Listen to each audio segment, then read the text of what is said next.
All right. 3, 2, 1, and maybe we're back. I don't know how. Let me know. Let me know if we're animating good now. Because if it freezes again, I'm just gonna shut it down, and we're just gonna pre-record the rest. Yeah. And go through that.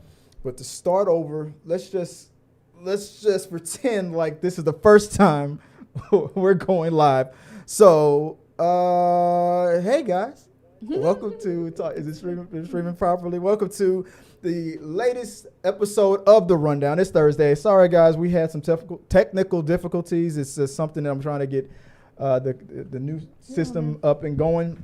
But it seems that whenever we live stream, record, and have a virtual host at the same time, my computer goes, the cooler goes like that. So that's just what happens. So joining me with this tight cooler of mine is Tabatha over here, who's trying to keep from farting and laughing at the same time.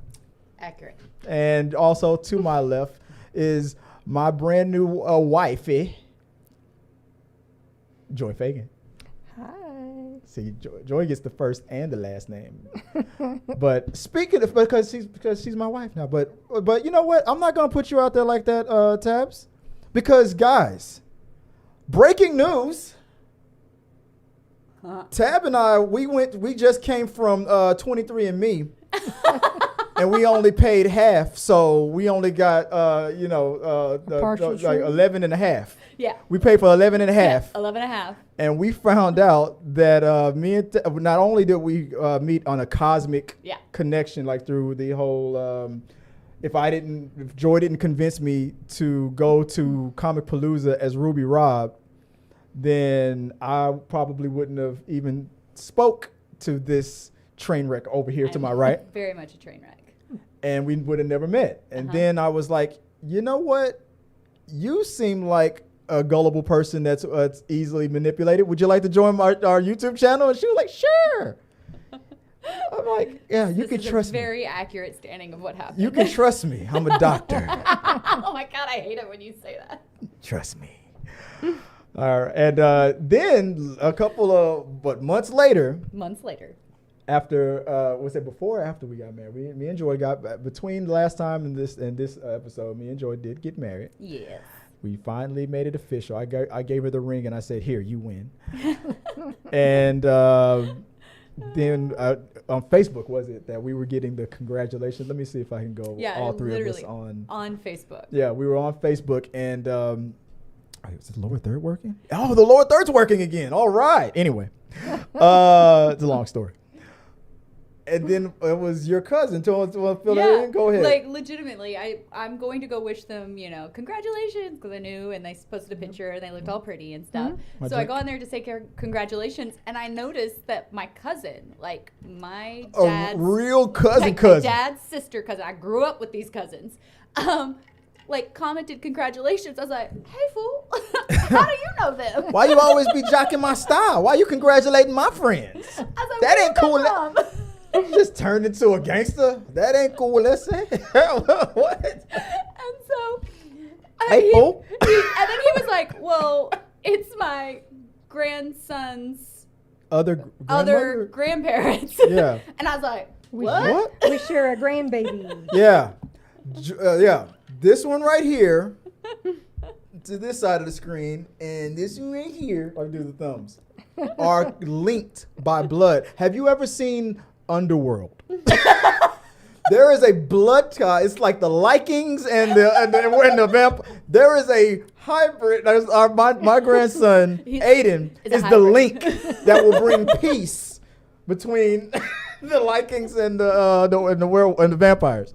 I'm telling you, man. Aiden, he bring us all together. My grandson, bringing us together. And then I immediately called Tab. Yeah. I've been bugging her every day ever since with Tupac gifts. Cousin! Every day. Every day I'm just sending her, cousin, my cousin. You call me Cousin Pete. Cousin Pete. So I keep sending him McLovin gifts. I am McLovin. Yep. So yeah, well, there it goes. Cosmic connection. And now we are related by the universe by blood, It's so crazy, y'all. but with me through association with her. Yeah. Yeah. I'm linked by marriage. Yeah. She's linked by blood. It's so crazy. But me and Joy have mixed up so much. We might as well be one and the same person because we're down with the swirl. Anyway. With that being, that was a quick off the top, guys. But we got the show. We're gonna do the rundown. Our show, like I said last time, we're gonna do our show in the 3 acts. Now that we're not lagging. Again, sorry, Nixon. I'll try to, if I can figure out the glitch and figure out why the computer can't handle all of it. We'll figure out. Maybe we'll have to go back to Zoom. I just don't have time to set it back up because the reason why is because I had to uninstall. I uninstalled it, and so I would have to reinstall it back in. That's why I can't just do it now because it would just take too much time. Shows in 3 acts. Act 1, we talk about entertainment news. We talk about what's trending out there. In Act 2, we talk about reviews, so the latest things that we saw in the week. And a movie that we saw last week that's coming out tomorrow, guys. Look out for You People on Netflix tomorrow. It was great. Check out our review on that. Act 3, we do the rundown. We have a predetermined topic, which our rundown this time is the Academy Award nominees. But if you guys have a rundown that you want to share with us, whatever your favorite actors are, your favorite directors, whatever your favorite story, a wife, waking her husband up with hot grits to the face, whatever it is on TikTok, whatever. Sounds horrible. Yeah, but it is a thing. So your favorite, whatever you want us to run down, put it in the comments below and let us know. And the whole thing about going in overtime and stuff, the reason why I'm talking fast now, we're probably not going to do that. If I cut it off early and we do an overtime chat, you can catch that if you are a member or a patron. So become a member or patron so you can watch our explicit NC-17 shoes optional, underwear optional recordings of the rundown after we have a name for it now. Uh-huh. The lowdown, right? The lowdown. I'm not on the down low. I'm like that SNL sketch where I'm trying to convince people that I'm heterosexual. I'm not on the down low. But the show is going to be called The Lowdown. Yeah. But I will give you the lowdown. The Lowdown After Dark. I just want you guys to know that. Just because you caught me in that gay bar does not mean that that's what I was doing. What I was doing was just mind your business. That's what I was doing there. That's what my favorite scene of Police Academy is the gay. I want to play that music. Right? I love that song. Why do we need it? You just sing it. Did you see SNL Saturday with Aubrey Plaza? Because that was the funniest. So I didn't get to watch the whole thing yet. I've seen like little skits of it, but man, they were good. Did you see the gay bar? No, I haven't seen the gay bar one. The gay bar was funny. I gotta watch commercial, that one. But yeah. It was hilarious. Yeah, I do need to watch it. I've only seen little bits. I think I would have a good excuse, like if Joy caught me in a gay bar. What? I was you know what I mean? That would be my excuse. That's how I would talk myself out of it. But in honor of Navigator Nixon, I still got the notes here. I'll shout out your some of the things you had in the notes, and and if you want to put it in anything you want to say in the chat room, let me know. I don't know if the chat is going or if anybody's typing anything. I see people there, but there's no one's typed anything. No one said anything. Hit the like button, folks. Anyway, all right, let's get started, guys. For the first act of the day, I'm skipping that. Let's go into. There's a whole thing with the Razzies. I'll power through this. From Variety. Wait, hold on. I can't do that because I don't even have my topics up. I'll figure it out as I go along. Okay. From Variety, the Razzies apologized for nominating a 12-year-old actor, Ryan, is it Kiara Armstrong? And confirmed Armstrong's name has been removed from the ballot for the movie that she played in, was it Firestarter? Mm-hmm. And moving forward, actors under 18 will no longer be nominated for a Razzie. I actually need to catch up on this, so clue me in a little bit before I have an opinion. That was basically the Razzie nominations came out the day before the Oscar nominations come out because they play the Razzies. You know what the Razzies? The Razzies is like the opposite of the Oscars. The worst. They celebrate the worst movies. and they nominated the girl who was doing the remake of Firestarter. And she's Drew 12. Barrymore. And she's 12. And she's 12. So it's feeling very harsh on a child's. Well, people reacted like it was People are harsh. like, man, she's 12. Yeah. But here's the thing: Navigator Nixon, she had a good idea. She did some research on this. This is not the first time that a young person was nominated for a Razzie, and I was surprised by this. But Nixon did some work. Okay. And she found out Yeah, I see. back in the very first Razzies back in 1981, Brooke Okay. Shields was the first minor to be nominated for a Razzie at the age of 14, worst actress For Blue Lagoon? Lagoon, and she won. That just feels. First of all, Blue Lagoon was already a very I'm gonna risky say, movie for but a 14. Well, she was what when she started. 14 when she 14. got nominated, so she Well, was when she's 13 or well, 14 when 12 she or was 13 when she was filming. When she's filming, and that was a big controversy for her back in the day. Like it was a whole thing. So I think it. And granted, we have evolved a lot. I think the last time there was a movie like that where a minor was in a risky was what's her name from Spider-Man, the first Spider-Man movies. What's her name? Which one? Kirsten Dunst. Kirsten Dunst when she Oh, was you're in talking that, about the interview with the vampire? no, When she the- kissed Brad Pitt? No, there was another movie where she was being sought after from a grown man. I don't think that was.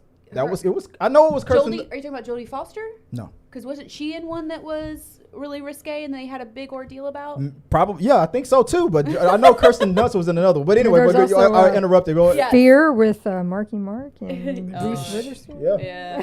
Yeah. So like, okay, I just think it's a very risky line to travel with kids. One, the whole Razzie situation, that's meant to make mockery of. It's meant to make mockery of the movie, Right. the actors in it, and to play off of how They bad claim it they're was. not doing any bad. They claim that it's all But out of there's fun. a lot of things that you need to be an adult Uh-huh. to appreciate Correct. Yeah, accepting I that don't people think- are poking fun Correct. and not. Their minds aren't developed. That's exactly what I said. It's they're- not fair to do that to a child Whose who's minds- literally starting off in acting. There's a lot of people who don't get good at acting at all, but then there's some actors who get better with coaching Correct. and training. And when you're looking at some of these movies, these aren't quality movies in the first place. But You know, and these Well, that's the point. That's the but I'm point just saying of the to other- you know who should be on it? Their parents, because who do you think is allowing them to try out for these movies? To audition. I'm such. Well, not just movies that are risque. I mean, the Razzies. I see on that But, topic like, about kids about that. being And nominated in the Razzies. Honestly, this child is just trying to pursue a passion, and Right. their parents have approved them doing this movie. Most children at that age are just thrilled to be doing something. They're not really looking at the quality or the script and how good or bad their minds aren't developed well, enough I mean, to really in have that. most adult, like, if you look at some famous actor now as an adult, and I'm just throwing names out, somebody huge, Ryan Reynolds or somebody who's like, oh man, and they'll pull up like, look at you when you were 10 in this commercial. Yeah. Yeah, and you it's was trash. awful. It's horrible. It's always going to be bad. Horrible. It's like, give them a chance to make How it about somewhere. you're allowed to put them in the Razzies for old movies once they're adults, Adults. because then they can make fun of Yeah, themselves. because they usually make fun of themselves. Yeah, that's Because they go on a That's talk fair. show and they're like, look at this footage we Yeah. found, and you're like, oh, where did you find that garbage that. from? You know what? I think that's the That is solution. actually a good idea. That Razzies, if you're listening, that's the idea. Put a pin on it. Yes. Wait hold- until they become Please. 18, and then bang on their door. Boom, After boom. they've done some stuff and Yes. they go, Yeah. look what we found. Yeah. 5 years Get in the ago, you vault. sucked. You Like, know, yeah. Have a whole Have a heart. Have a whole classification of that. Yeah. Like be like the nostalgic version of what they deem for these people that are now of age to be able to be a part of this. Bring about a nostalgia to it, and that you could sell. That would be entertaining because we'd all be. I can't fun. remember what They was have a the, lifetime achievement version as well, so maybe that's how they'll on it. Yeah. When you were a kid, you suck. What's his name that we just saw in Disney's? The one who's got split personalities. His name just left my mind. Oh yeah, on Moon Knight. Yes. What's his name? What? Oh, he was in Ex Machina, the movie Ex Machina. Well, he hosted SNL a few months back, It was a and TV show called Moon Knight. It's a. and when he hosted, he brought with him. Anybody in the live Wait, chat? no. Who's the guy who stars in Moon Knight? The Wolf movie or the No, Wolf no, show? not Wolf by Night. No. Moon Oh. Knight. Moon Oh, Knight. I It's a don't know. Disney. Well, isn't that one on Disney? Marvel. Yeah. This is a Marvel. Is it black and Well, white? we'll figure it out. No, We're gonna get off topic. Next on, No, but he was pulling up his home movies when he was a little Oh, kid. and And yes. like him and his best friend used to make these home movies where they were action stars. And it's like really terrible, but I mean, they were like 12 years old. So If you watch the Val Kilmer documentary, he does the same thing, where it's him and his brothers making all these like little home videos, like back in the day, with like the cameras that you carry on your shoulders. But yeah, that is, I feel, more appropriate than nominating a child for a present thing. It's just mean. but back in the It's day, just it was bullying. less frowned upon. Now and now in the culture that we're living in today, We're mindful of our children. we're yeah, we're more mindful. Exactly. Not latchkey. Yeah, where you can get canceled for anything, right? They should have known better that this was time to probably retire this practice.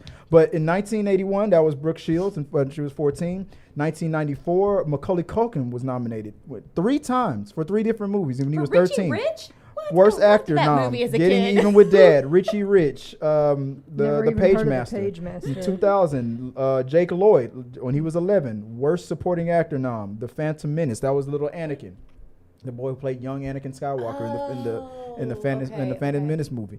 He lost to the guy who played Jar Jar Binks. Oh, that's a topic I do not want to get on. And then now in 2023, Ryan Carey Armstrong at age 12, worst actress nom, but that was recalled for Firestarter. So thanks, Nixon, for doing that research. For me, let's I think we pretty much are giving our thoughts on all that. I'm trying to stall so I can get this. Let's see if I can get something going on here. If this is going to work before I move on to just making sure that works. Okay. Moving on to the next stop. Let's go into. Oh man, I kind of started that before I even went to the commercial. Should I do it? Yes, I do, because I need a breather. So before we get into the next topic, let's listen. Here's a word from the Navigator, guys. The sound works.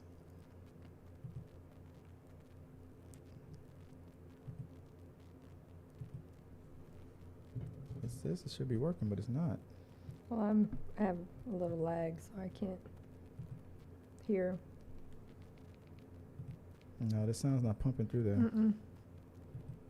All right, so Our mics are working. Yeah, there will be no commercial breaks. You can look at it. So sorry about that. Yeah, so sorry, Nixon, once again. Just something's just not working, and it's just not gonna happen. So so no commercials today. We're not cutting commercials. Power through. The next topic of the week will be from DC. A little fun happened from the DC studios. Jason Momoa. I almost forgot his. I'm like, why am I having a mind fart on Jason Momoa? Jason Momoa was in the DC studios. He was happy coming out of there. He had a meeting, and he had some fun, saying that there was some news coming up. He couldn't share it with us, couldn't tell us what it is, but it seems like he was very excited about it, and people are speculating that it was either. He's I love either his doing personality, by the way. He's either doing a third, what is it? Aquaman. Thank you. Or he's going to be playing a character that's known as Lobo. And I'm hoping that it's the Lobo thing. If I can get this graphic working here. God, I mean, I'm not going to be sad about getting to see Jason Momoa in anything. He's a sexy beast. Hey, babe, what do you think about Jason Momoa's his happy dance coming out of the DC studios? Let me go to you real quick. He seems pumped up about it. He's ready to go. Pumped up is the right word. Are you guys? Is that something that? Am I missing something? What happened here? What pumped up about what? Are you guys being naughty again? We're always naughty. Let me fix. But yeah, there's Jason Momoa. If he was the Lobo character, he's been little Photoshop right there. The Lobo character is he's like a space bounty hunter. Yeah. Very strong, goes toe to toe with Superman all the time. So it would be a fun character for him to play. It's literally a futuristic Game of Thrones version of him. I am for it. Of his character from Game of Thrones? Yes. Yeah. I am for it. It kind of does. That's actually a good observation. It does look like, what was his character name from? God. That's Drago. right. Drago. Oh, isn't that the Nixon Rocky? will have to, Isn't that the Rocky character? Drago? You're talking about Harry Potter.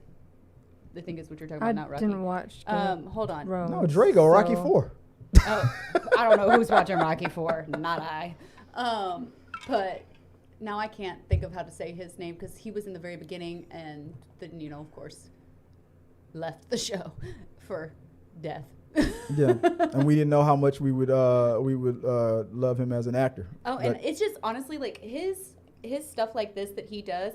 I just absolutely love his interviews, his social like energy. The things he puts, all he his just energy has- all around. Yeah, he just puts It out. was Drogo. Khal Drogo. Drogo. We were yeah. close. Drago is from Rocky 4. No, it's from Harry Potter. It's the close to the Harry Potter kid. In the comment section, when you hear the name Drago, what do you hear?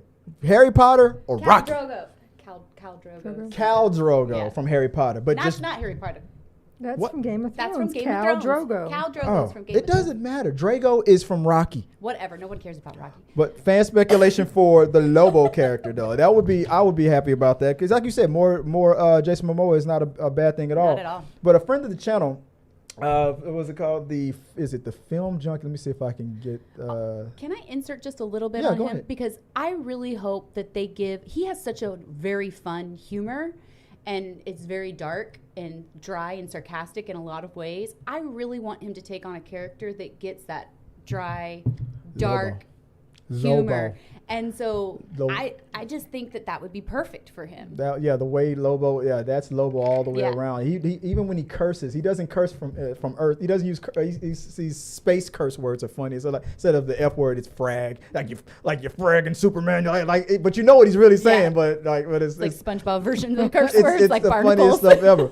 But friend to the channel, the Film Junkie, he had a polling question on his channel, and I asked him if I could use it. He said, "Yeah, go ahead."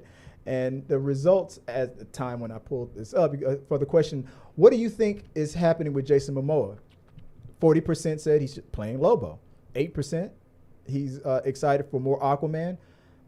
43%, this was real close, said that he was going to be simultaneously playing both characters, Aquaman and Lobo, and then another 8% say he might be directing or producing a new DC project. I mean, that's great and all, but I would love to see him in front of the camera, not Yeah. behind it. I mean, you can do both. You can, Yes, if you're absolutely. producing and stuff, you can still be behind and in front of the camera. But guys, let us know what you guys think. What do you speculate is happening with Jason Momoa? What was that? What was that all about when he came out of the room? I can't do it justice, and I probably he's gonna punch me in the face for trying. So let us know your thoughts, and let's move on to the next topic of the week. The next thing that happened earlier this week, and speaking about I know. Emilia Clarke. It really transitioned well. Yeah. Oh yeah. Oh, by design. Me and Nixon been working on this all week. Emilia Clarke has no interest in Hot D. I'll just put it like that. Look at the lower third. I said it. Yeah. Emilia Clarke has no interest in Hot D. I saw the clip of that little interview. What happened there, babe? Well, she was just like, it feels very like watching your grandparents. So it's like, it's before my time. So these are like, supposed to be like my grandparent, greats. I don't buy that She's excuse, like, I don't yeah. want to watch that. I like the other excuse better. Like it's a high school reunion for a year that I didn't graduate. I like Yeah. that excuse better. But that one for my like, just watch the show. Like, just say you don't have time. That's it. I mean, you had time for Game of Thrones because you were on the show getting paid. A lot of these actors will say they've never even watched the Their stuff own that they're stuff, in. They're yeah. like, Yeah, I've makes them actually never uncomfortable. watched it. But you read the script. What about you, Nixon? What do you think about Nixon. Nixon? My bad. What about you, cuz? What do you think about Emilia Clarke? First of all, it's nothing against you, Nixon, but I am Tabatha. Quit acting like such a Tabatha and answer the damn question. House of the Hot I D. don't know. I get it. Like, you got to look at it this way. Khaleesi doesn't like Hot D. It's not that Khaleesi doesn't like Hot D. Khaleesi has had enough of the D. As the token lesbian on the show, I'm okay with her stance on not wanting the Hot D. Okay. I'm fine with seeing her in some, new age lesbian romance comedies. Oh no! Come on! Don't fantasy draft now. Come on, let's. I don't think you understand my love for. There Khaleesi. are some that can't even remember who was in the stuff with them. Like we've seen some of these actors are We like, couldn't even remember Jason Momoa's character's name. know, right? no, I mean So like some of many. these actors are like, oh, wasn't he in that movie with you? No, I don't think so. And they're like, yeah, he was. Oh, well, we didn't shoot any scenes together. I've never watched it. All I did was shoot my Elizabeth own Olsen. scenes. That was and Elizabeth Olsen. I was out of here. Yeah. If you think about how big that That what? The hot D? The franchise. There's like how big 40, 50 Think how actors. huge. that actor. I mean, I'm lopping it up there, man. How long that actors list is, that makes total and sense. a lot of the stuff they shoot as well in batches, like, oh, we're going to do all your stuff. It's multiple episodes. And they don't even, they're not shot together. It's not like they're shooting it in the order that you're watching something. Definitely, it makes sense. I honestly don't think anything bad about her not wanting to be a part of it, and I totally get it. You know she gets HBO Max for free. Come on. But would Pop you in the damn episode. But a storyline that you had to do for so many years, and then now they want you to go and read the prequels to it. What's she or busy watch the with? prequels? Terminator? Ain't happening anymore. I'm done with you. Just teasing. I know she's a busy she's a working actress. I know that's what I would have. I just don't have time to watch somebody pretend to be me on screen. No, like I can just see her getting mad. Like, what if she secretly is upset that because what's her name is the new her, like the new hotness of the Targaryen. I don't think I wholeheartedly don't even see. I that being started an this option. Targaryen shit. This is the motherfucking thanks I get.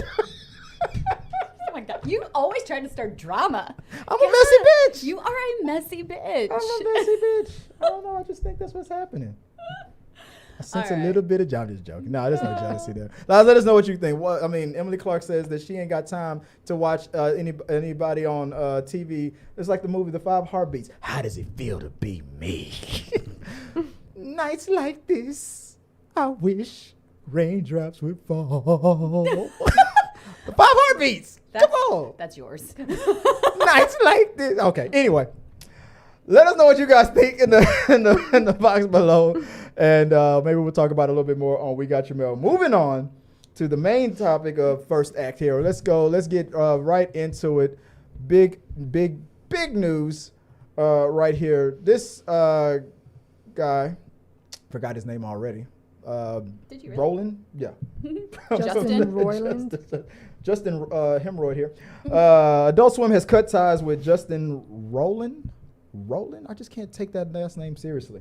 See right here, this is him chunking the deuce as he's leaving the studio.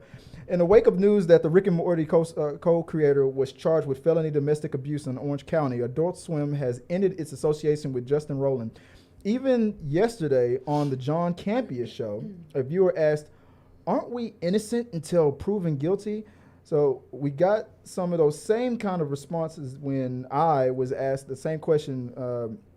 When will he be fired in regards to the Netflix Wednesday actor possible removal from the show for also being accused of abuse.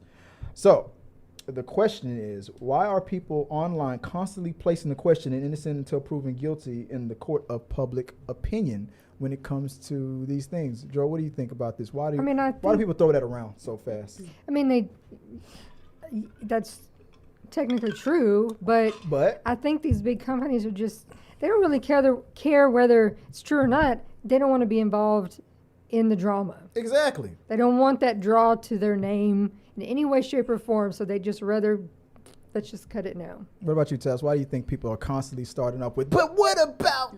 No. So I'm a big advocate of innocent until proven guilty. I really am. I am, me too. Like truly big advocate of it. I typically even hold my opinions until I get more information, know more facts, and get a better big picture. And because right now we're getting a very small Well, slice, this happened in 2020. but we're getting a small slice of what is going on Yeah. now. Do I think it's smart for a company to cut ties with someone who's got that severe of drama going on, even if he may be innocent, absolutely, I think that's appropriate. Exactly. Because that company has to look at, okay, do we want to take on this person's personal life issues that now has affected our company? Exactly. Any business outside of this being a major corporation has that right to look at it like that, because that's their livelihood and that's his private life. His private life now hasn't become private, it's become public, and it's affected the business. Yeah. So as a business stance, it's better to cut your ties than wait to see if he's innocent or guilty, because it's affecting your business. Sing it, cuz. And that's exactly what I said. I said pretty much the same thing in our comment section when we were talking about the Wednesday act. Yeah. And I just posed the question: what would the producers of that show are likely to do, or what could they do? Should they cut ties now, since it's early, and not take on, just like you said, the people who are in the comment section here asking that, well, it's innocent until proven guilty, they should do nothing because there's nobody knows what's going on. That works both ways. Mm-hmm. You don't know if he's being set up, if he's being framed, if he's 100% innocent. And you equally don't know that he's 100% guilty, that he did that shit, and that he's a menace to society. You don't know. What you do know is everybody else around him on the set of Wednesday and the Rick and Morty, whatever it is, Jenna Ortega, all of those actors, the key grips, the director, all the other guys that are involved with production, they didn't do shit. Yep. They are not involved. And guys that get themselves into these things, whether they're innocent or guilty, the other actors, like Tabs, you're on the set of a movie. Your co-star gets into some real hot water abuse of women. When you're about to go on the press junket to promote said movies, what do you think the first question is going to be asked of you? Not about the movie. It's going to be about this. And is that fair to you? Nope. No. Absolutely you didn't do not. shit. You Exactly. didn't get into a fight. You didn't hit anybody. Joy, what would you do? Like, you're on the set, and then all of a sudden they're like, "Hey, what about your co-work? Do you feel safe around your co-star? Whether he's innocent, it doesn't matter whether." So, how would you feel about being put in that spot, being on set? I mean, I feel like it's sad, or one word, not necessarily sad, especially if you did it, but that it feels like you're not giving them the opportunity to be innocent until guilty. But this is a business. This is something that's probably going to get dragged out in court for who knows how long, and in that whole time, they have a business to run. And that's 100%. And there it is. There was the answer. They have the right to say, "I ain't got time for that." It's like on him on a personal level. Okay, he's innocent until proven guilty. Yeah. But this is their business, not owned by him. So they got to do what they got to do to. I think it just really comes down to that his private life is now affecting the business, and that's just not acceptable. I also said this to another person. I think it was on We Got Your Mail on TikTok. The corporation, the production, it doesn't matter whether it's a movie set or whether it's your own personal job. The employer is paying the actor in this situation to act and and to read the lines and act in front of the camera. They did not hire you to take on any and all of your personal stuff. There are certain things that corporations will stand by and be like, we're not going to comment, we're not going to take any sides, we're not going to do this, we're going to wait till it all. There's sometimes when that happens, but they have every right to disassociate themselves when they, especially to, what was the analogy that I used? Right now you have an infected finger, and if I'm being told that this chaos was going to go through into my hand, into my arm, affect my heart and my blood, you got to cut the finger off. Sometimes you just got to cut it off. You got to save the body. Yep. So if it turns out that limb was innocent, I'm sorry. You're just down a finger, not a whole arm. I made an executive decision with the information that I had now, and I got to protect the rest of the body. Mm-hmm. Especially Jenna Ortega, who's now on a hot streak. And if she feels comfortable, I'm sure the producers are gonna listen. I'm sorry, she's the face of the. I'm sorry, that's business. It's not show friends, it's show business. So that's just how it goes. But let us know what anything else you have to add to it? Great. Let us know what you guys think about that topic. Are you one of the guys that's gonna be in my chat room? He's innocent, can't prove he hasn't been convicted of anything of nothing. I know that. There was another guy on the comment section. I can't believe you guys didn't do your research about Michael Jackson. I'm like, dude. I'm 42 years old. I lived through the whole thing. Just because you're a mega fan, and I love Michael's music too, but when I said what I said, I love his music. I'm not gonna let him babysit my children. Oh, that's how I felt. I can do two things because I can't risk it. Yeah. You wouldn't even let your next door neighbor do this stuff. But celebrities get these passes all the time. Yeah. The celebrity worshiping gets on my nerves. There's a whole concept of the art versus the person, or the science versus the person. What's too much? What's too far? It is a old argument. Like one of those things you could debate back and forth for hours on end. The election was rigged. And there's always going to be people that are on, like, there's not really going to be much common ground on something that's so sensitive. Fake news. Okay. Oh my God.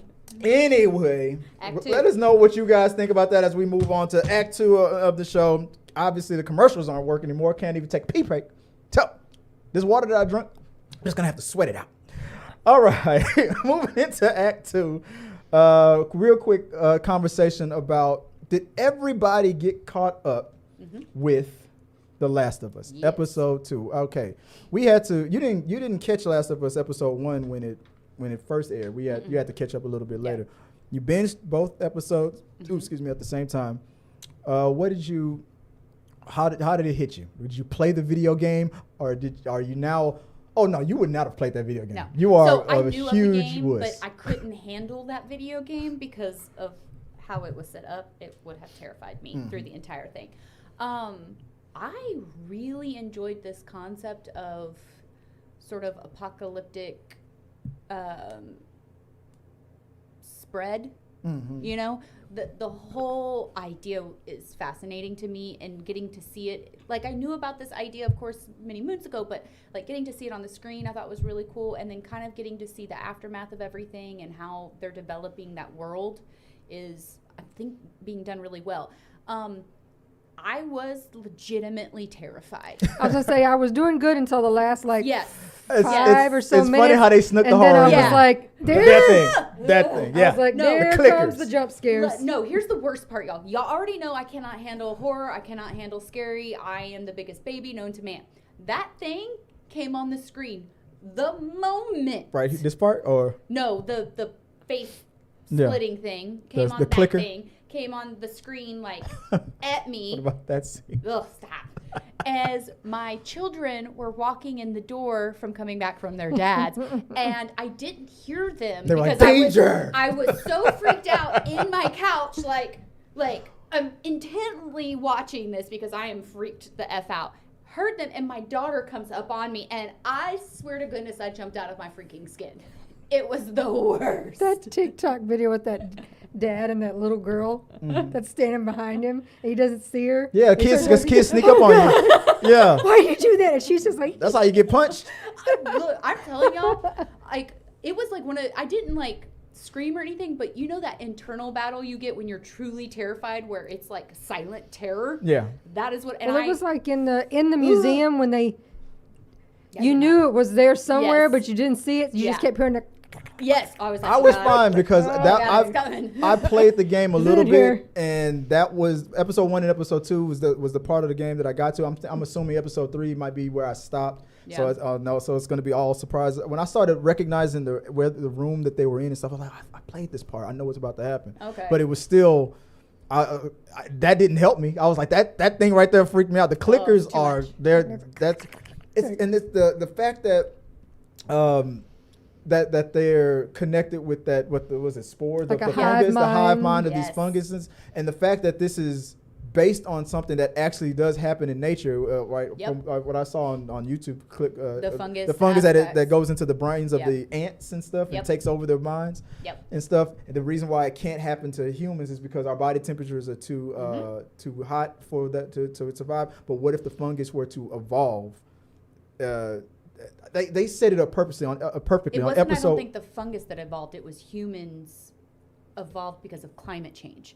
Their body temperature went down, and therefore in that house. I mean, humans are still warm-blooded. I know, but it went down enough to where the fungus could survive in the body, because that's when the one lady came into the picture and she was like, this fungus can't survive in the body.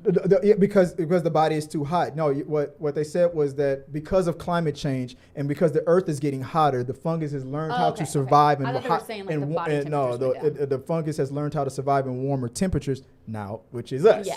Okay. So they've gotten into the. But I love the episode 1 and 2 the way it began, because they did the backstories like in Indonesia and stuff. That Indonesia scene was not in the game. Like they I feel like that's going to be in every episode. They're going to go back in time, show them trying to prevent it, and then we're going to get. I was actually quite fascinated by that aspect. The Indonesia, like the build up to the new world apocalyptic spread. The fact that even that lady was like, bomb it all. Yeah, she was because, like, bomb it all. She's like, let me go home and say goodbye. Yeah. Like, just kill us all, because this is gonna kill. She knew what was happening, because that guy, when the first episode, when it was all the way back in the 60s, when he predicted it, he was like, if the fungus were to evolve, there's no vaccine for it, there's no cure for it, it's over. And so he talked about that way back then. So she already knew. She's on screen right here. This young lady right here, bomb it. By the way, my heart is broken because she is because episode 2 with her. You play the game. That was it. First couple. I was play the game. I'm sorry, but my heart she's gone. Broken. I knew she was gone. She was gone. Oh, Tess. We're Fringe fans, so we saw her in Fringe. She was awesome. I was like, no. But I knew her sacrifice was coming. But yeah, she. But the way they drew it out when they showed you how when that one person died and then the fungus connected and it traveled and contacted all those zombies from all the way down the street, and they came running. That was, and then she sacrificed herself. That really got me. I described it as like a blend of Walking Dead and World War Z. Yeah. Because I was like, they're not supposed to be that fast. Yeah. Fast zombies are the best zombies. Oh, I hate them. I need slow zombies. Please let me have slow zombies. That's what I need. You didn't like the episode, babe?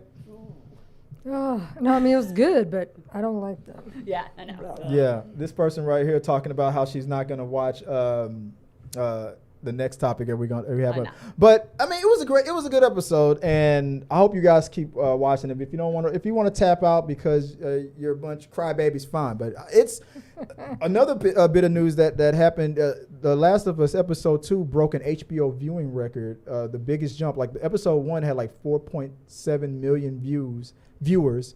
Episode 2, 5.7. It went up another million views. This is just going up and up, which proves that the Netflix way of doing it, binging it all at once, is not the way to do it, because the conversation would just be going on for like maybe a week and then we're moving on. But people when you do it, don't know, like us old folks. The millennials love a good week. Yeah. The one you had to wait, hold on, like, let me run to the bathroom. The commercial's on. I gotta get snacks. I gotta go. I hate commercials, but I miss the thrill of going to the restroom or grabbing food during the commercial. No, you guys heard that, right?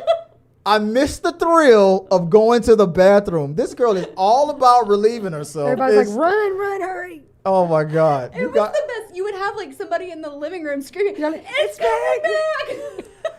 Yeah.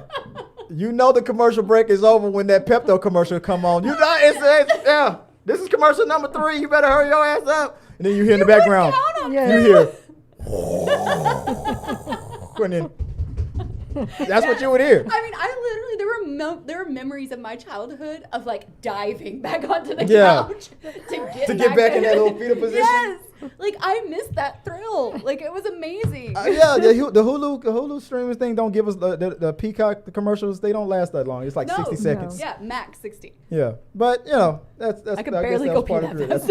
That's funny. All right, guys, what did you think about episode 2? It was great. I'm gonna keep watching it. This is the Pedro Pascal. Yeah, is crushing. He got the #1 show now on HBO. He's about to have the #1 show on Disney Plus. He's zaddy all over TikTok. Oh, joy! It's all about it. Yeah, last night, I kissed her on the neck and she said, "Thank you, Pedro." What? What was that? I'm just cracking up by the fact that he answers people on like Twitter, and it's hilarious. Yeah. I mean, that's why. No, I agree It with her. That's cracks me great, but up. he's not bad to look at. I mean, he's like like you said, he's a zaddy because he's not like this traditional like good-looking man, but he has like this rugged like I'll protect you vibe, and yeah. It was that scene from Game of Thrones when he fought for Peter Dinklage. That's where everybody I think fell in love with somebody him. asked him once, or like, I bet you get on Twitter when you feel down just so you can read all the comments. He was like, sometimes. Sometimes. Sometimes. I mean, why deny that? The second he logs on the internet, it doesn't go welcome. It goes, Daddy's home. that's his login. That's probably his username. Zaddy's home. Well, guys, let us know what you guys think about episode 2 of almost at The Walking Dead, of The Last of Us. Your thoughts on the show overall about big zaddy Pedro. I keep calling him Peter, but it's Pedro Pascal. Yeah. And let us know your thoughts on all that. What did you think about these beautiful clickers right here? I say that word too fast. You might have thought I said something racist, didn't you? But anyway, damn clickers. Anyway, I can say it. Let's move on to the next topic right here. This was about to lose her mind. All right. Next up, I asked everybody to please join me in watching the Scream 6 trailer. And the first message I got was, I'll watch it, but I ain't going to the damn movie on it. That's exactly what I said. That's what this one right here said. Did everybody see it? You didn't tell me to watch it. I forgot to tell you. My bad. So, He just likes torturing me. yeah, But I've seen all the Scream movies, so I'll watch this one. I won't watch them. But what did you think about? So this did you see? You didn't see the last one at all? Did you see any of the Scream movies? I think I've seen the first one. Wow. Which was what, in 90 something. I was gonna say 94, but I was like, that's too early. 95, maybe 6, Yeah. maybe. Yeah, no, I do not know how to get this across to you so that you will grasp it and understand this bit of information. But I truly do not find entertainment in horror or scary, intense, or like grotesquely torturous movies. I do not find them entertaining. It does nothing but create anxiety for me. I have nightmares. It is literally a horrible time for me. I don't enjoy it. Something, a good observation that came from Navigator Nixon, though, was it's interesting, though. How did she say it, Nixon? How Tabs can watch Keanu Reeves and John Wick doing all of that stuff, and literally the things he did in those movies were more horrific than any of the Scream movies. No, I disagree. So Scream is there to create a terror in you, okay? It's there to create an anxiety, a fear. Yes. John Wick is not in that for He that. is literally the boogeyman. No. He's called the boogeyman He's from Baba the motherfucking Yaga. by the other bad people. Exactly. So he is there. He is an anti-hero. I am a sucker for an anti-hero. It's just because it's Keanu Reeves. He is protecting. If Keanu Reeves was Ghostface, she'd be watching the movie. First of all, I would not, because I don't like the setup of. I think Scream's a horrible storyline. I do not like it to begin with. 2, it is completely different. He is trying to protect his dog. Every lesbian's gonna love that. He's trying to protect his and create a promise that he made to his dead wife. Talking to a widow, all about that. There's love, loyalty, and things like that going on in the Scream franchise. You should have seen Scream 3. Love of terror. There's some revenge. That's no. I'm sorry. It is completely different. No, it is different. I can't. I look. If you can go into a library and brutally put a book in a dude's mouth and beat him to death, who is already bad. These people. A lot of the people in the Scream movies that got killed were all some of them were some assholes. Let's talk about the first one. They were all basically children, teenagers. I don't want to watch a movie about people trying to kill teenagers. We're talking about another movie where they just kill another bad guys. Some of those guys that got killed were some jerks. The Fonz, he threatened to suspend those kids, man. He had to go. But the major question that came up with, I just felt like if you can stomach a pencil in the head, then you could. So I really still don't like seeing the fight. Like, I like actually the technicality and the agility of like Kill Bill and John Wick of the fight scenes. I truly don't like watching people get hurt. But I don't have an attachment to the characters who are getting hurt in those movies Mm-hmm. because they're the bad guys. When you go to horror and scary movies, they force a connection with the people who are going to get hurt. Rip you away. And I don't That's like the- that's a not form- it. that's a Not form. enter- Yeah, it's that's not just that's a entertainment for recipe me. that you don't that you. That's it's not fine. entertainment. It's subjective, and if you don't like it, you don't love it. But the question that came up with because this was always Neve Campbell's franchise. Yeah. And this was the first time now that Neve Campbell will not be starring in it because she was right. I mean, usually when there's a sequel and there's even in television when there's a season 2, season 3, your pay starts to go up because if you're renewing a show or if you're making a sequel, that's usually because a profit was made. And if after all these years, Neve Campbell's saying that she's still getting close to the equivalent of what she was getting paid when she first started, and then in other franchises, dudes be getting all kinds of crazy money, and this is a profitable franchise. She's like, no, I'm not going to be in the next one, and I don't blame her. And I'm not saying that they predicted because Hollywood. We usually see actors get hot, and we think this guy's came out of nowhere. Hollywood vets people way longer than we realize it on other things. There's a bunch of things we don't see that producers and people in the business see. I think they gambled and they thought, well, okay, we're not going to have Neve Campbell, but this Jenna Ortega may be. I think they gambled. They took a risk, and I don't feel like the risk was going to pay off until when this movie came out. I mean, Jenna did a good job in part 5. I believe it was when Wednesday caught fire that they realized, whoo, there's nothing to worry about for Scream 6. We still got Courtney Cox, and Jenna Ortega is on fire right now. I feel like at this point right now, I'm not saying that what Neve Campbell did was a mistake. I'm saying now there's less of an incentive to give Neve Campbell they're going to give Jenna Ortega a pay increase too, but Neve Campbell 5 movies? Neve Campbell is deserving of a way more than anybody. She's the face of this franchise. I think now they're happy to start over with a new actor. They're going to give her more money too, but they're probably saving money what they technically owe to Neve Campbell. I think they feel like now that they made the best bet. I feel like now this is now about to become Jenna Ortega's franchise. Do you really? I see. Okay. Maybe because I don't watch the Screams and I don't enjoy it, I don't have this sort of predisposition of its success. Mm-hmm.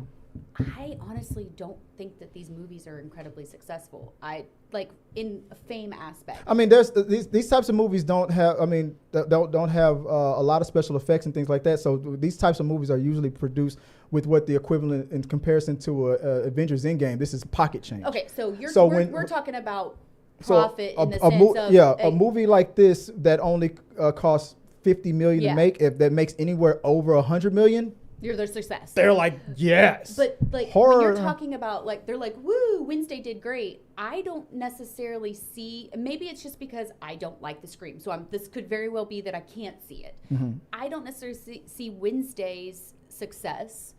I mean, her as an actor person is trending. She's trending. She's trending, but I don't think that that's going to hold the same level of pull for this movie like Neve Campbell would, because like you said, she was across. People knew this movie because of her. This, like you said, was her friend, just like Courtney Cox, and so I just feel like it's not. I think it was a mistake for them to not provide Neve Campbell what she rightfully deserved to be in this movie. I think that was a big mistake for something that I don't feel is a very successful movie. I know that we're talking in the sense of, you know, what you spent versus what you make, but if we're talking about in the success of movies, I don't think it's, in my personal opinion, and this is going to be one of those ones where I don't think it's going to do well. You're in a way right and wrong. Neve Campbell has a huge, a great resume. I even loved her in the TV shows that like House of Cards and stuff like that. She's been in a lot of things, and she was not wrong with what she technically deserves because of the draw that she would. People watch these movies to see Sydney go through it. When the announcement that she wasn't going to be on it, everybody almost across the board had the same feeling, like, oh, this is going to be bad for the franchise. It's not going to work. But I also think that everybody's fears of whether or not the movie was going to work without the Sydney character evaporated a little bit. after because the pop of, and I'm gonna call it a pop like that's a wrestling term. The pop of Jenna Ortega's popularity, not only. I mean, I feel like it could almost draw in new fans who are just coming in just to see her. Versus and the that's nostalgia. Versus. There's still going to be some loyalists to the Scream movies, not just necessarily Neve Campbell. That's going to come no matter what, like me.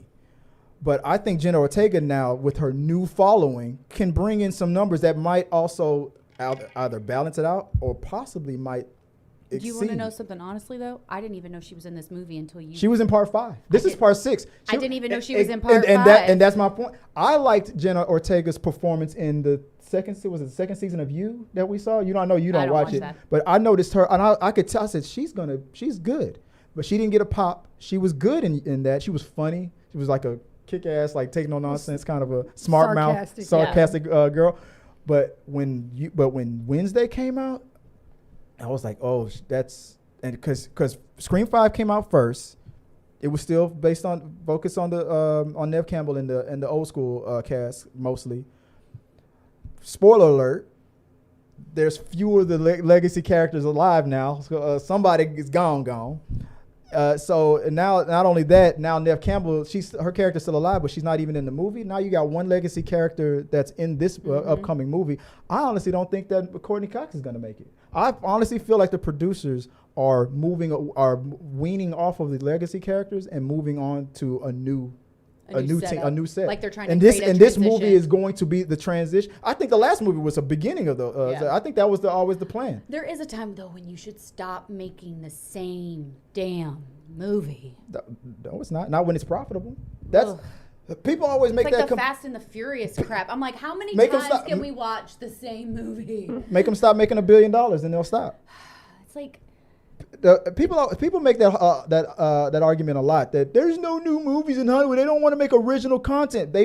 People go back and look at the movies that came out in 2022, 2021, 2020. There is more original content every year than just sequels. It always happens. That's not my complaint. But what happens is they just don't get viewed as many times as the sequels. Yeah.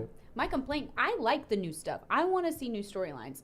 I want to see new things. I don't even mind seeing something like this if it is a new concept. What I hate, and it's just me, is when it goes so long that it gets to the point of like Fast and Furious.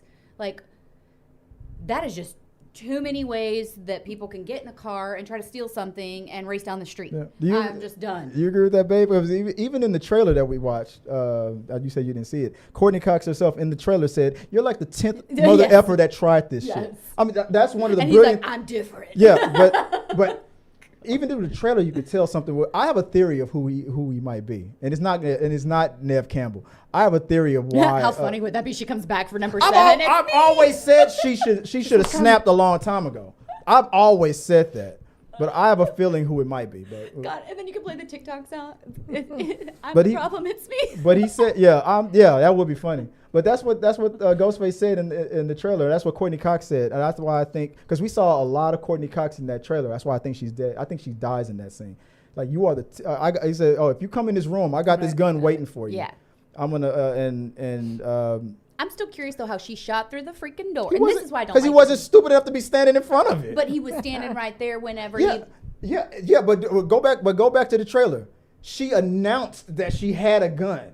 So what? She was so far back and shooting through a door. She still had bullets in her gun, obviously, because she barreled off. Oh, you're talking about when he burst through. Yeah, when he burst through. Yeah, no, I thought you were saying. All those bullets. Yeah, of course. Because this Ghostface has probably studied her. Courtney Cox's character has become a if you would have loved it in part 5.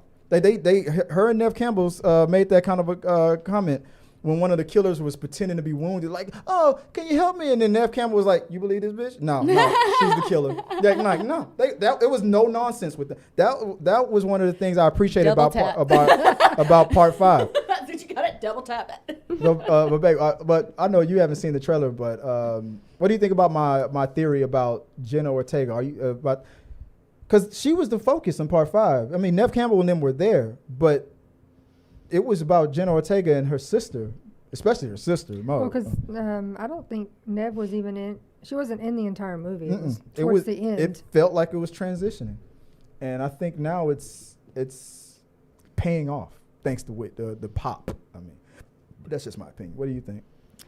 I mean, this will probably be the judge if This will be the ultimate. if it gets a good reaction, then that kind of lets them know they can keep it going. The direction they're trying to push without. Yeah, and it's interesting that you brought up Fast and the Furious because people think that, you know, they feel like they feel about the first three, then they feel like, no, it got better after The Rock joined and all that stuff. But it was after the fourth one, before The Rock came, that you could feel like they were deciding, they were going in a new kind of direction. There was this over the top, but the stories was getting more exciting. Like, okay, you found your voice, you found your formula. I think that's equally what's happening with Scream. I feel like after part 5, they're like, I was like, they're trying something new. I feel like it's a new generation. And they found a clever way to not make it lame and stale, because the part 4, part 3, but it was like you said, it was lame and stale. It was just repeating the same. But they're trying something. I like the fact that in the newer movies right now, they will call out that stuff more. Yeah. Like having Neve Campbell and Courtney Cox go, because that happened in part 5 through almost the whole movie with. What's Courtney Cox's? Basically, we're not going to go look in the dark anymore. David Cox Arquette in the beginning of part 5, he was like, so what do you think? Who do you think the killer is? He said, I think it's this guy, the boyfriend. It's him. It's got to be him, because it's the only thing that makes sense. And at the end of the movie, he was like, this motherfucker, he nailed it, and y'all didn't listen. like spoiler. Sorry if you haven't watched it, but I know you don't care. I don't care. But yeah, David.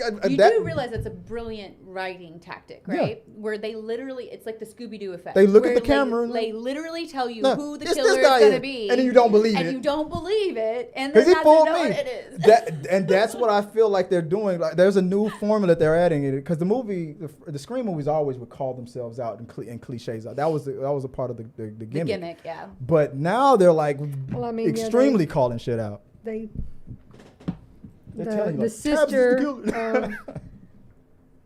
of the boy that died in the very, very first one.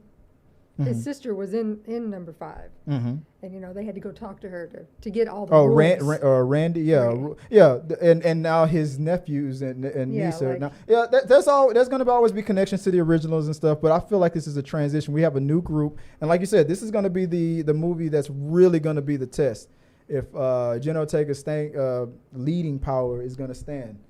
And here's the sad part about it. I feel like Jenna Ortega, because they're not going to make the same mistake twice. I feel like if it's a success, the money that they should have been giving Neve Campbell, they will have, because there's no way in the world you're going to be stupid enough to do it to two different girls. It just pisses me off, even because producers will try to male or female producers will try to screw you over and save a buck if they look. I'm but all they about do it business. to women I get more. It. They do it to women in this industry, but they won't do it to Jenna Ortega. I'm telling you, because they will be dumb as hell to do it again, because I feel like that's why Courtney Cox is gone. If she allows it, that's going to be her mistake, because she is setting the trend. Yeah, but I feel like the way the internet is set up and stuff, and the way things are, I think there's too much information flowing around online that, like, no, things can catch fire and trend too quick. Let's just say this: if the internet was invented back when Scream 1 came out, they would have hashtag canceled the producers a long time ago. Never would have been getting paid and stuff. But all right, moving on to the next thing. I know we went long on that one. Let us know what you guys think about that, and share your thoughts below. Do we want to skip the reads and just move on, or do you want to read one? Or how about one? We'll do one. Okay, do one. Let's do one. I wanted to do something we haven't done in a while over here, which is Reddit. We haven't done Reddit in a long time. So like I said, Act 2 is what I call now Triple R. I have a graphic for it, but you guys won't hear it. Let me see if I can try to sneak it on here. No, that's the rundown graphic. My fault. That's the wrong graphic. No, I'm so proud of it. I gotta play it. Oh my goodness. There. The Act 2 is reviews, reactions, and reads, or Triple R. And I haven't seen this movie yet, but I want to see RRR so bad. So that's why I called it the Triple R: reviews, reactions, and reads. I just love that scene. I've got to watch that movie. That's the most over the top freaking movie I've ever seen. I've got to watch that movie. So let's do a we really should do a record watch for that movie. Of that RR? That would be hilarious. First time watching? Yeah. Yeah, I haven't seen it yet. I want to. Yeah, okay. You got a deal. We'll do a first time watching. Let's do a Reddit read real quick. If I can pull up the. What did I? We'll just do one, since we're way over time. Or we can do that in overtime. Sure. We'll save that for the the members and the patrons. We'll give you a little taste online. Sorry guys, no Reddit read for you on the live stream. You're gonna have to become a member or a patron. Haha, fooled you. All right, moving on to the rundown part of the show. I'm glad I spoke up on that one, guys. Sorry about if I dangled the carrot in front of you like that, but he's not sorry. Sorry, not sorry. But we're running out of time, guys, so we got to move it along. The rundown. Let's do it. We're going to run down the Academy Award nominees real quick. Not all of them, but the ones that I just felt like. I didn't write it on here. So it's not there. So we're going to have to look at the monitor to read it off here if I can get this going on. So let me start off with nominees for production design. We're going to do a rundown of the nominees and give you our thoughts of who may win. I want to kind of compare them if you can remember your best of 2022. Okay. See if any of your best or your worst pops up on any of these. Elvis, Avatar. Can I get the graphic working first? No. Nominees for production design. Nominees are All Quiet on the Western Front. Number 2, Avatar: The Way of Water. Number 3, Babylon. Elvis and The Fabelmans. I already know what your pick for best production design. Well, for best production design, I'm going to go with Avatar. I think that would be the one that's probably going to take it. To me, but I've not seen the other 3. Yeah. So with the 2 that I've seen, I would pick Avatar. What about you, Joe? What do you think would be from your list? I would say Avatar. You think production-wise is going to be that? I'd have to agree. It's pretty over the top. Yeah, so that's why I kind of feel like that one's kind of got to be what it is. Definitely not Elvis. No. Production-wise, Elvis was good. It really was. It was. No lie.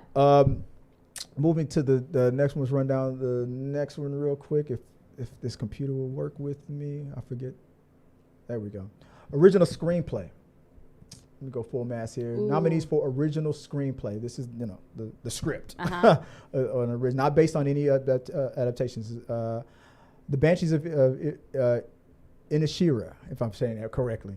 Everything, Everywhere, All at Once, which is probably going to be my pick. Yes. The Fabelmans, Tar, and Triangle of Sadness. That was an Amy Newman pick for best on her best list.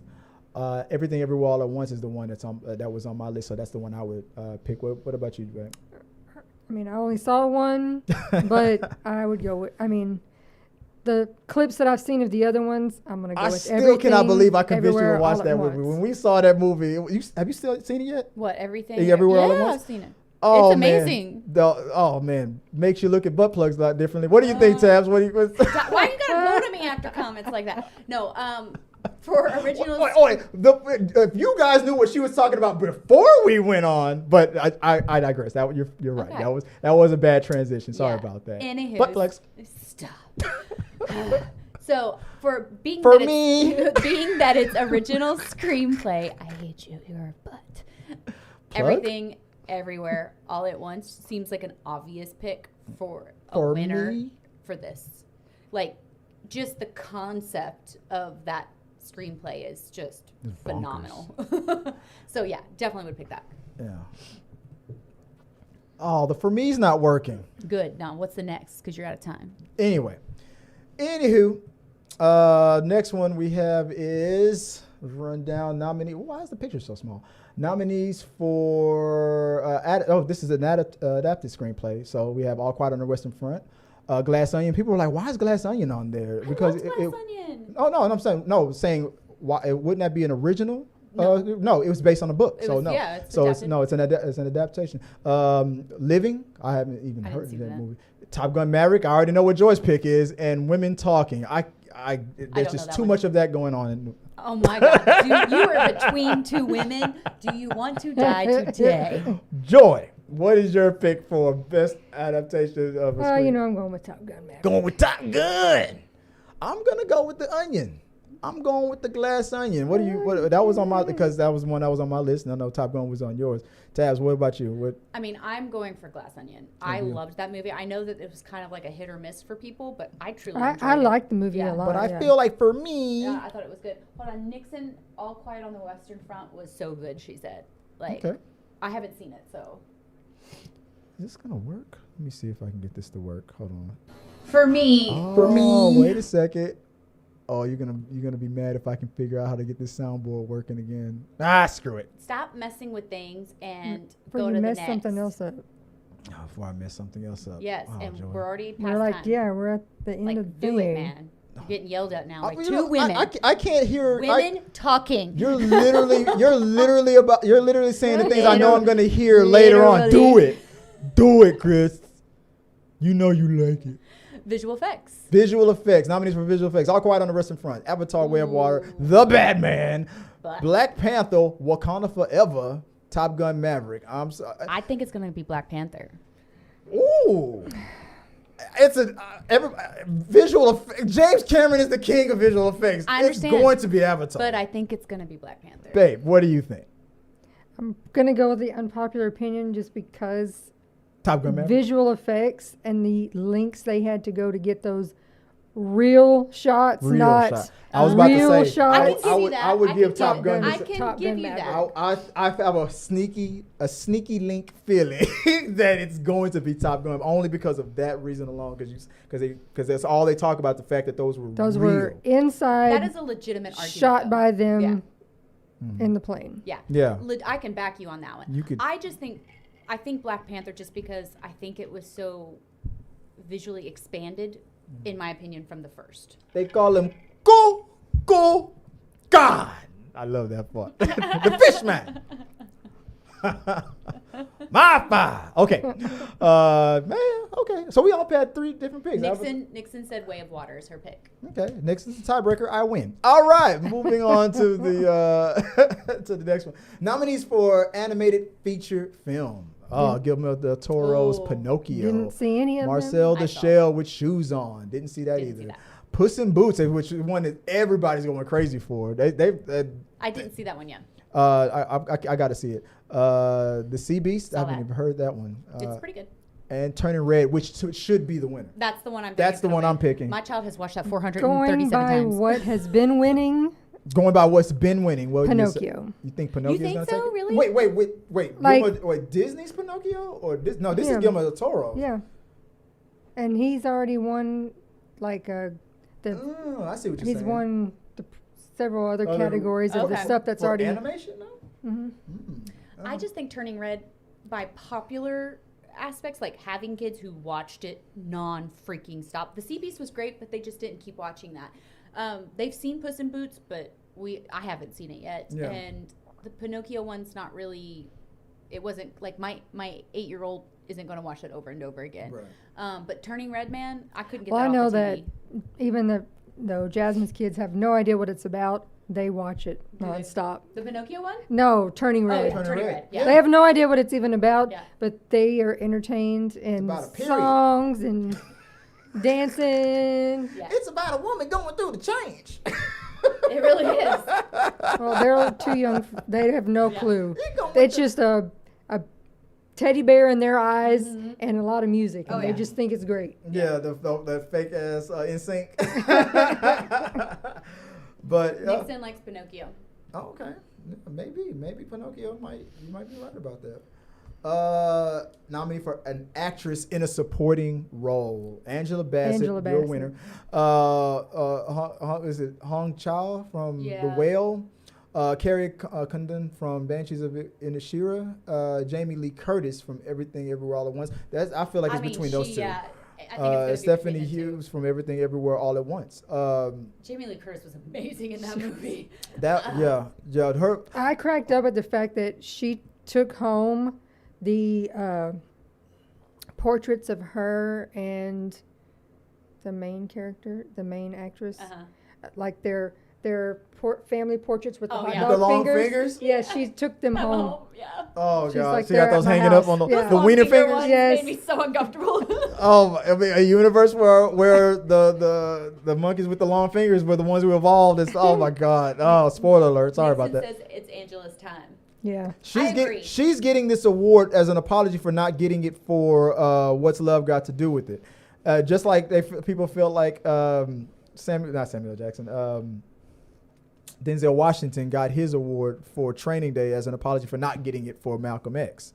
Because why does And I mean, you cannot go wrong with Angela Bassett winning this. Like, she's been nominated before, but I feel like she deserved it. Oh, definitely. That scene, like, as much as I've suffered, you have not lost all that I have lost. I mean, that was a powerful scene.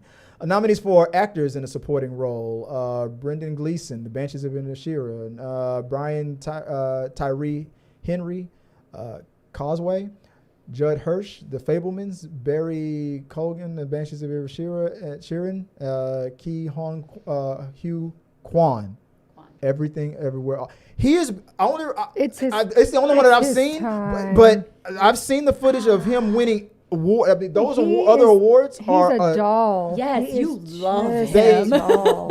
It tells you who's gonna likely win or where these same people are voting when they vote for the Academy. Because some of these people are the same people that are voting these other things, are the same people that are in the Academy.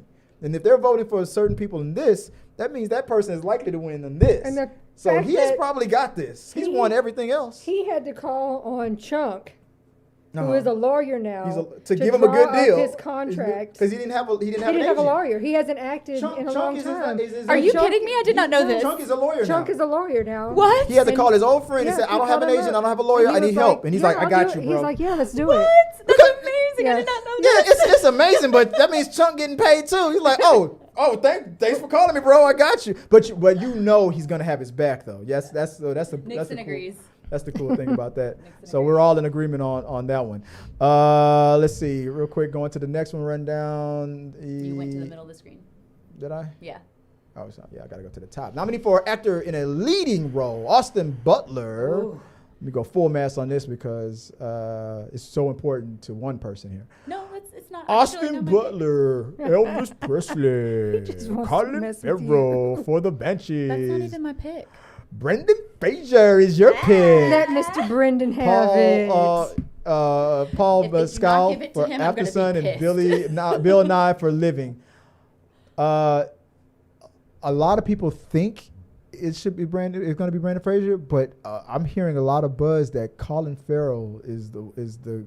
I haven't seen that movie, so I don't. I haven't seen it, but Colin, he's I feel like I don't want to say underrated, but he crushes it on a lot of things that he does. He's a very good actor. Very good, absolutely. Actor. But I think that this was a monumental moment for Brendan Fraser in a very good role. Like, the role he got to play in this was so substantial that I think that that's what's going to take him to the winning aspect of this. It sucks that we just heard that DC is now. Is that the window? Nixon thinks it's Austin, by the way. That DC is canceling Doom Patrol and Titans, for that TV show that Brendan Fraser is in. Yeah, this is the last season, but Brandon's getting work though. I think it's good. So yeah, maybe Brandon. I wouldn't be surprised. It's a stat cast. I think I wouldn't be surprised who won it. Yeah. I'm gonna challenge myself. I'm on top of that first time watching thing that we should do for RRR. That would be funny as hell. It's gonna be so funny. I'm going to challenge myself. I'm going to try to watch all of these movies that I haven't seen before the Oscars. I'm going to try to do that. I'm not going to ask anybody else to join me. I'm going to watch it myself. I don't know if I can make that happen. Yeah, I'm going to give it a shot. I'm going to become cultured. These peons next to me, they don't understand the culture. I'm the real movie guy on the panel here. You guys follow me. Like me on TikTok. Oh my God. Hit that like button. Kiss me on the lips. Ugh. All right. One person here wants to kiss me. All right. Nominees for actress in a leading role: Cate Blanchett, Tar, Ana de Armas in Blondie, Andrea Riseborough in To Leslie, Michelle Williams in The Fableman, and Michelle Yeoh in Everything Everywhere All at Once. The two people I feel like it's between. I feel like it's between Cate Blanchett and Michelle Yeoh. I'm all for Michelle Yeoh I'm on this all- one. I'm all for like, Michelle all Yeoh. in She's on the her. fan favorite, But but we don't- Kate Blanchett is Kate Blanchett. I actually think Michelle Williams gets a lot of like critic and peer, like what's the word I'm looking for? Praise. Praise, yeah.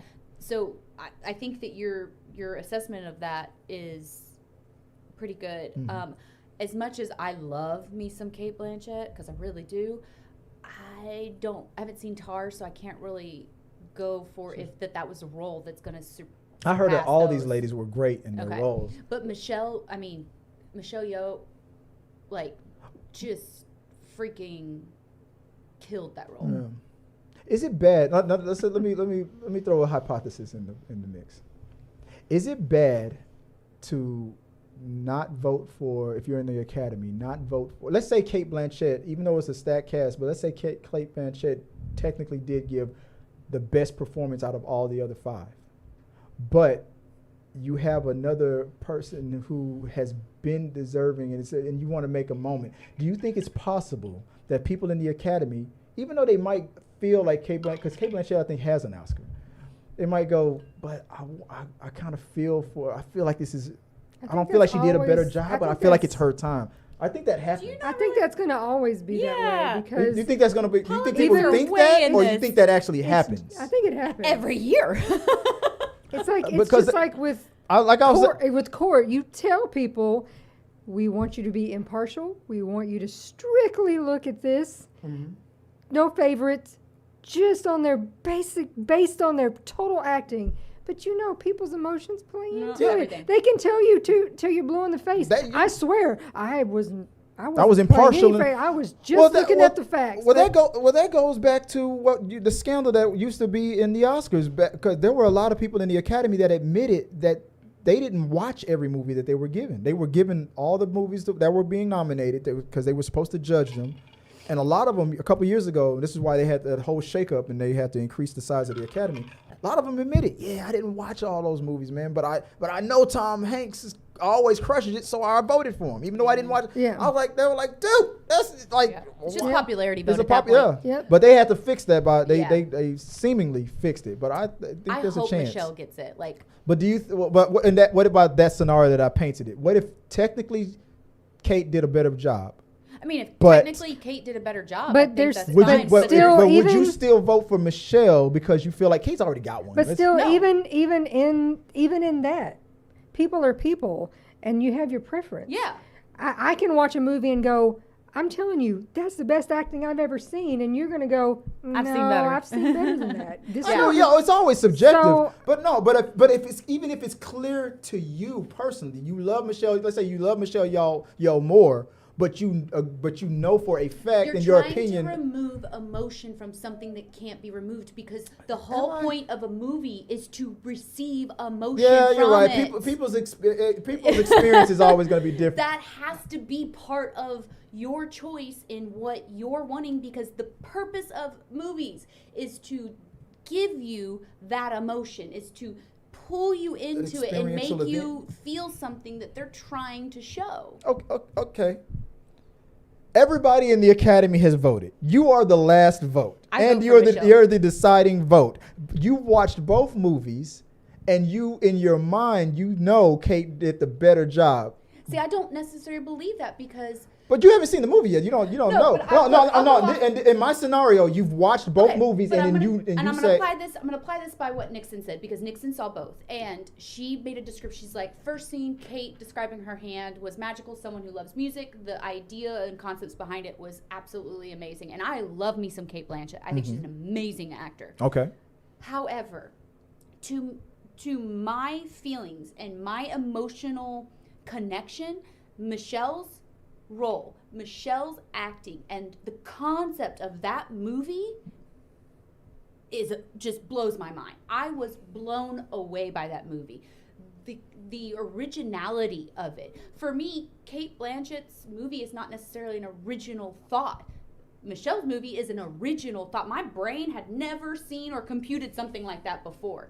So for me, her acting to create something that my brain had never been able to understand before and believe it and experience it and feel it and be taken by it, that supersedes it. I know, I get what you're saying, but But that's emotion. not the scenario I'm painting. I'm saying, if let's say in my scenario, I don't like your scenario. I know. I'm not asking you. I'm not asking you to like it. I'm just asking you to answer the question. Yes, you're trying to lead me to answer the way you I'm not. to No, answer. no, I'm not. I'm trying to get you to hear my question, which is, if you saw Tar and Tar gave you a bigger emotion or a better or a stronger emotional response than Everything Everywhere All at Once, but would you still vote for Michelle to win because you're like, okay, Kate's got one already, and I feel like it's Michelle's time. I don't do You would pity. still have voted for the one I that don't do pity. you would vote for the one that gave you the better experience. That gave me the better experience. I don't do pity. Pity is not something that I think it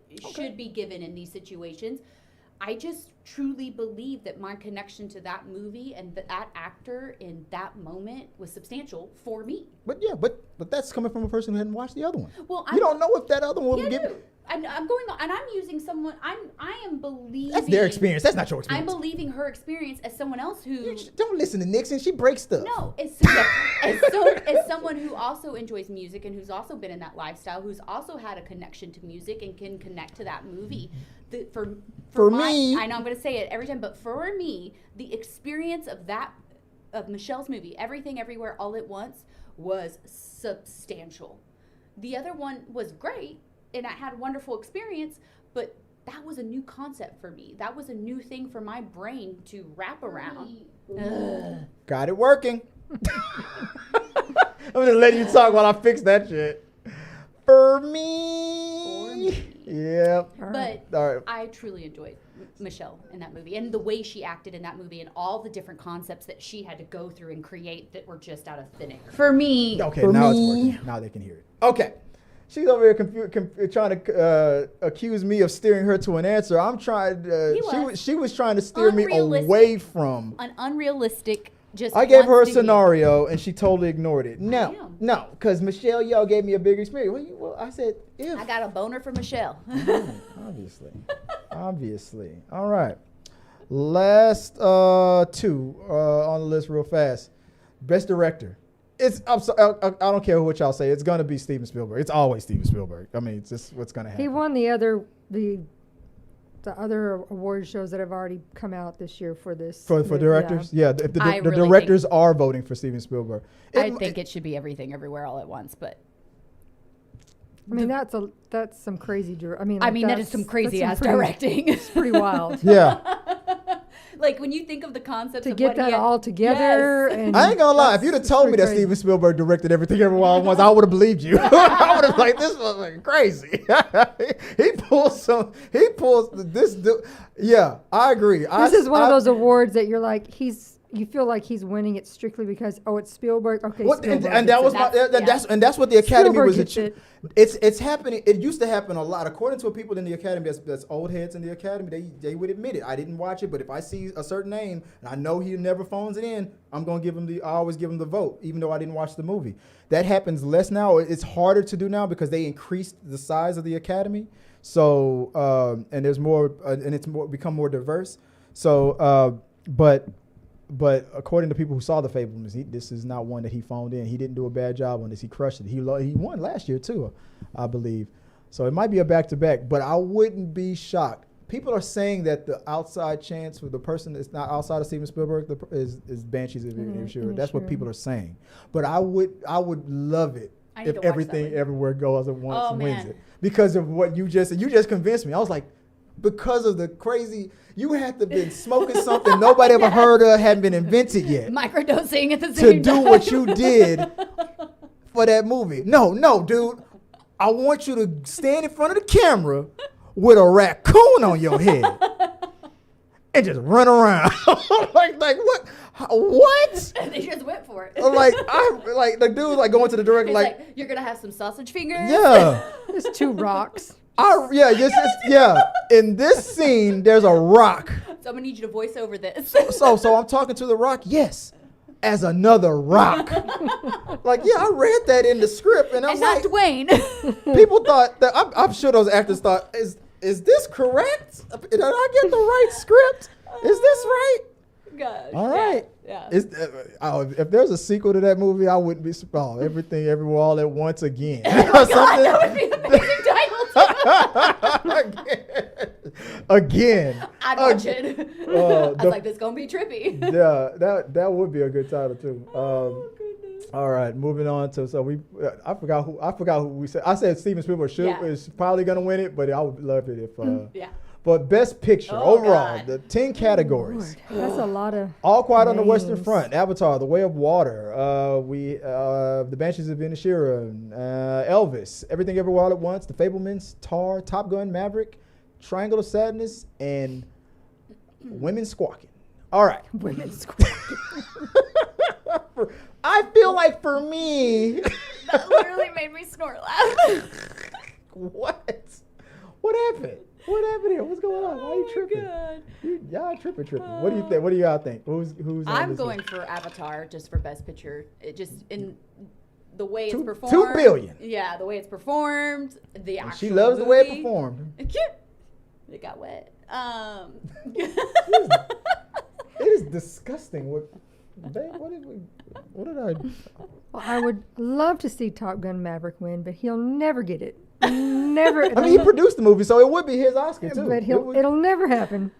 So I'll say Everything Everywhere All at Once. No, it should happen because Tom Cruise will be like, I single-handedly saved the movie industry. You guys should be on your damn knees thanking me for saving this industry, this business. I'm not a fan of him. No, I'm not a fan of him, but 1.5. that movie was this woman came home like on cloud 9 when I sent her to see that that movie. Was just it It was amazing. People said it was amazing. Nixon just said Avatar bong water at this point. Bong water? Chris is beating a dead horse. 2 billion. I am no longer in the James Cameron doubting business. 2 billion, baby. Woo. 6 movies have reached 2 billion in the box office. 3 of them are James Cameron. I'm sorry. That's just an amazing stat. I mean, I think it's for me. For me, the obvious pick. Okay. that's not. Oh, he's not gonna win. I don't think he's gonna win. It's Avatar is the obvious pick. I would love Everything Everywhere All at Once. Like I would probably jump for joy in real life. They've got the most nominations. So 11. Like, I am all for that, but I really think for me. Keep going. What would you say? Something about a fashion show? What was that? Yeah. So, but I think Avatar being so successful and the movie that it is, and being James Cameron, is sort of a good one. Yeah. All right. Hot take. All right. I'm just glad that I got the soundboard working again at the last minute after it's all, way So past glad everybody's it's- bedtime. Yes. I apologize, Yes. guys. So we're going to skip Nixon. We'll pre-record the We Got Your Mail version of the show. Whoa. Is that what happens when I push that button? well, apparently. Oh, I was on the wrong thing. There we go. So we're not going to do We Got Your Mail. It was a good one, too. So sorry about that, guys. Let me power through that and become a member. Hope you guys hit the like and subscribe button. Let us know what you guys think at all time. Every time I say this is going to be an hour only show, we wind up staying here for 3 hours because I'm always doing too much. My wife is sitting here next to me thinking, she's like, I can already kind of tell what you're thinking because she's like, for my guess my Christmas / birthday gift, she hooked me up with a new higher performing computer. But then I feel like I'm making you feel bad because you feel like, oh my God, did I buy my husband like a lemon? But no, I don't think you did. Your lemon husband, your lemon head, keeps flooding it with too much shit, and I'm the problem. I'm going too crazy with these graphics. Trying to get Discord. What we learned, we now learned that Discord isn't working. We know what works, we know what doesn't. I feel like, hopefully, for me that the next episode will run smoother because we won't go through I know what not to do. So, that being said, stay tuned. Become a subscriber, and think about becoming a patron. Think about becoming a member to our YouTube channel. Don't do both. Either one or the other, because it's just the same stuff. You'll be double paying unless you just want to. If you want to pay $5 for both YouTube membership and for Patreon. It's disgusting what I do for you if you if you tell me you would subscribe to both. That'd be great. But no, just do one or the other. That's where you're gonna get exclusive NC-17 content of me and Joy doing the nasty, baby. Oh no, sorry, that was the OnlyFans. Sorry about that. Oh, I was thinking about the wrong thing. Anyway. No, exclusive content, but maybe the stuff that we've already talked about or the things that we didn't talk about. We're gonna do a few of them right now. We didn't get any donations, so we're not gonna live stream that. So we're gonna get into that real quick. It's gonna be a short one too, though, because like I said, we've gone way over. I want to thank Navigator Nixon for helping me put the program together. I'm sorry, Stevie Nicks, that I've glitched out. We've learned that. Discord just doesn't like me, but I appreciate you helping me out in the putting this all together. I want to thank my co-chair. I'll start with the and new queen of my universe. No longer is she a Buchanan. No longer an Alamo. No. She is Joy Fagan. I put a ring on it. Locked it down. Baby, if people want to find you online, where can they do that? My Instagram is Scrub Hats and More by Joy. And I changed TikTok today to, I don't know what when they search, I don't know, is it the username that they search? Your TikTok? Yeah. Oh, no, the one you changed it to. Look. Viola Fagan. I was ahead of that. That's why I was asking, because I wanted to, because I was updating the social tag. So yeah, that's where you can find it. And cousin Tabs, blood ties, Likens and Vampire. Where can they find you online? Let me start your social name thing up over again while you say it. So you can find me on TikTok at Let's Have Fun 012, and then Let's Have Fun 012_backup, because now I have to have a backup because TikTok's a butt. And on Instagram at Tabatha.Jordan.18. That's me. That was perfect timing. That was right when it came up. Man, I am sick with those graphics. And guys, if you want to reach out to me, it's all the same ads. It's Chris W. Fagan on TikTok. It's Chris W. Fagan on Instagram. See, look at that. Look, I got the graphic going on. And it's Chris W. Fagan on the Twitters. Or at T3 Medias, because I'm the one watching that. Anyway. So that's how you can reach out to me. Send me your questions, your comments, your concerns, all your conspiracy theories, your rundowns that you feel like we should go over. And just laugh at me because every time you say, Chrissy, every time you say you're going to make it an hour show, the show ends up being 5 hours long. What the hell's wrong with you, man? Tabatha has to go to work in the morning. Why are you being such a butt? Because they problems ain't my problems. This is true, too. And I'm an asshole. I have a punchable face, and I love to watch people squirm and suffer. Yeah. I taught these two young ladies on the screen right here. I love making their lives miserable. It's true. And hassle-full. Not hassle-free, hassle-full. All right. That is my pleasure. He doesn't lie. I do not lie. I ain't never lie. Let me put the rundown back on there. Let me go full screen right there. There we go. These two people, I just love to torture them all the time. Guys, it's time to go. Appreciate you guys. Let's go to overtime, which is not going to be streamed.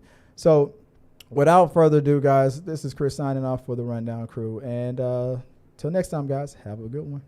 Guys, that's the end of this episode of The Rundown. Remember to like this video, become a subscriber, and share. This really does help us out. And click here or here. Thanks for watching.